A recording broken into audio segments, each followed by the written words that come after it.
Assalamualaikum warahmatullahi wabarakatuh. Di tahun ini umurku sudah menginjak kepala 4, tepatnya 41 tahun.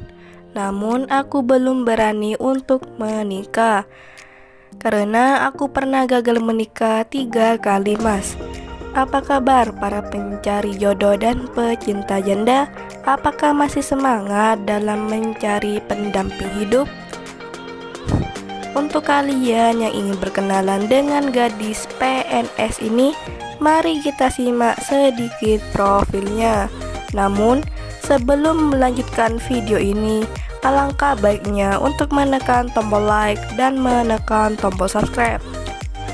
Dan saya doakan semoga Anda yang menekan tombol subscribe selalu diberikan kesehatan, kesejahteraan, dan dimudahkan segala urusannya. Amin, amin, Allahumma amin.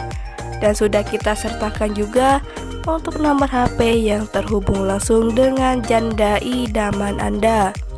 Sela Agustina nama lengkapnya, namun sering dipanggil Mbak Sela. Mbak Sela ini seharusnya masih gadis ting-ting dan belum pernah menikah.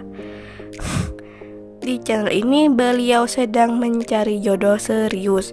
Dan profesinya sekarang beliau bekerja sebagai PNS. Bagaimana untuk kalian yang mendengarkan dan melihat video ini? Apakah tertarik untuk berkenalan dan ta'aruf dengan janda PNS ini? Jika iya, silahkan tulis di kolom komentar beserta alamat lengkap kalian. Atau bisa langsung chat nomor Mbak Sela di 081342480498. Itulah sedikit profil tentang Mbak Sela. Jika ada kesalahan kata dan informasi, saya mohon maaf. Sekian, wassalamualaikum warahmatullahi wabarakatuh.